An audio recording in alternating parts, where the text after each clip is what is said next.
Alors, euh, suite de notre exercice, et cette fois-ci on s'intéresse au hacheur 4 cadrans et dans la partie commande bipolaire, c'est-à-dire qu'au niveau de notre moteur on va lui mettre plus U et moins U en fonction de ce que l'on souhaite faire. Donc question 7, ici on nous demande d'exprimer la valeur moyenne UC. Et donc on a un chronogramme qui nous est proposé ici. Alors je le reprends avec vous. Donc ici j'ai mon temps, là j'ai ma valeur UC et ma tension d'alimentation du hacheur U. Et ici j'ai ma période de hachage. Et on commence avec une tension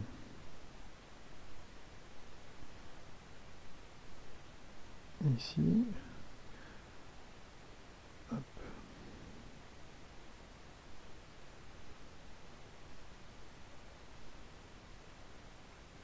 Etc. Donc là, ici, je me retrouve avec T, ici alpha T, et là, moins U. Donc on me demande la valeur moyenne. La valeur moyenne, eh bien, elle est toujours définie comme ceci, hein, U de C égale 1 sur T, l'intégrale de 0 à T de UC de T dt, et ça va correspondre à l'air que nous avons ici. Donc l'air que nous avons ici, ça correspond à cette partie ici qui est positive, donc plus, moins cette partie négative ici.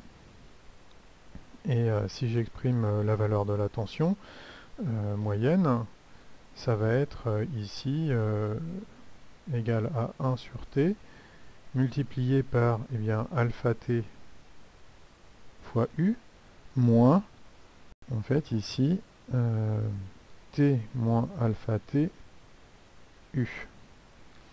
Donc si je simplifie ici mon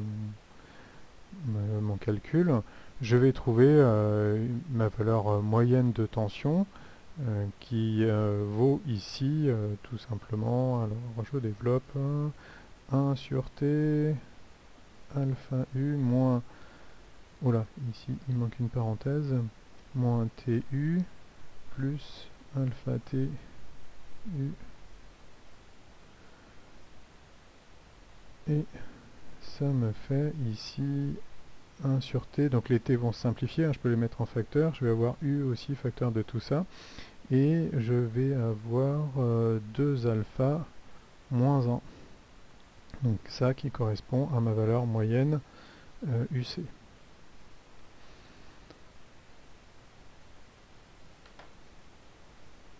Question 8, on me demande de dessiner le chronogramme UC de T et I de T quand la MCC fonctionne dans le cadran 1. Donc je vous rappelle les cadrans, il y a plusieurs façons de les représenter. Ici j'ai le couple fourni, et là j'ai la vitesse de rotation.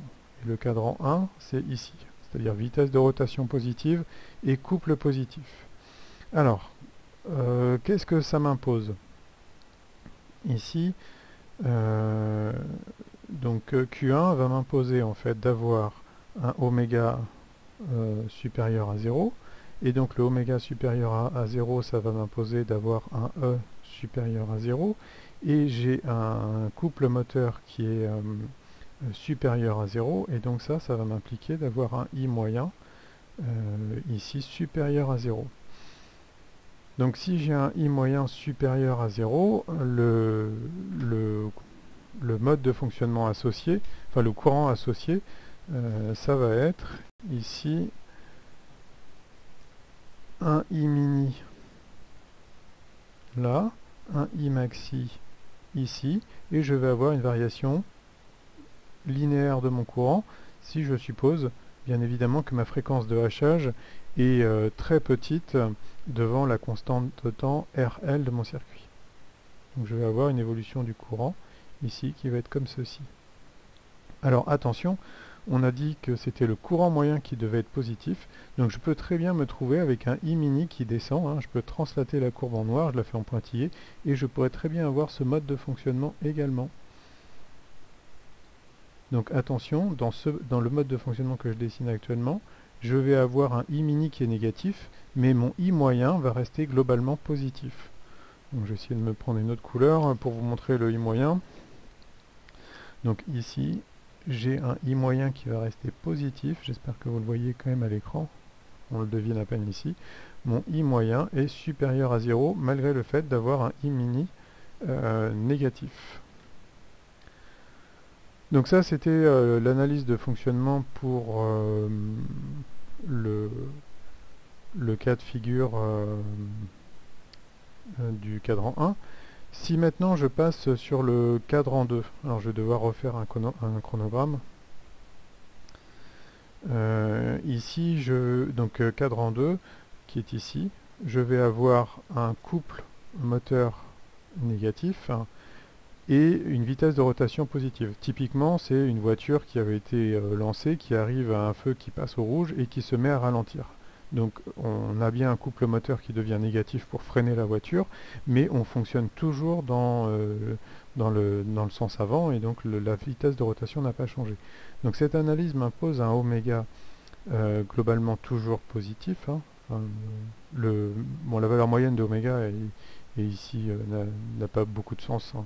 Je mets oméga, on ne va pas avoir de discontinuité de vitesse ici. Donc oméga supérieur à 0. Du coup, ça m'implique un E supérieur à 0. Et par contre, mon C ici est devenu négatif, mon couple est négatif. Du coup, ça m'impose un I moyen au niveau du moteur, hein, I moyen au niveau du moteur négatif. Donc si je reprends le mode de fonctionnement, eh bien je vais avoir la même représentation au niveau de la tension moyenne. Par contre, je vais avoir un courant qui lui va être maintenant complètement, enfin un courant moyen qui va être complètement négatif. Et donc je me retrouve avec ce type de chronogramme, le temps ici, UC, ma valeur U,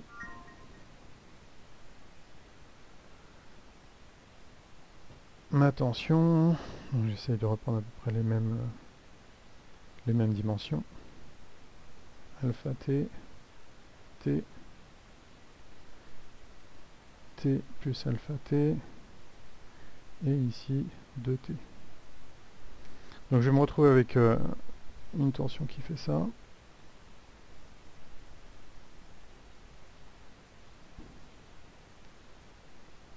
Donc toujours une tension, alors le 2T, j'ai été généreux ici.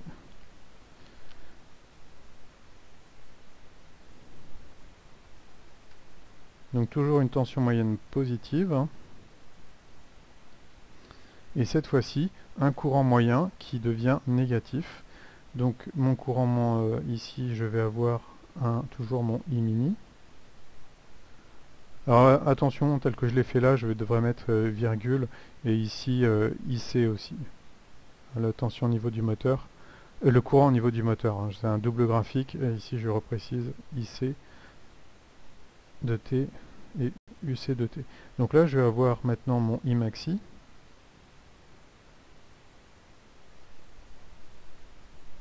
Et je vais avoir mon évolution linéaire de courant.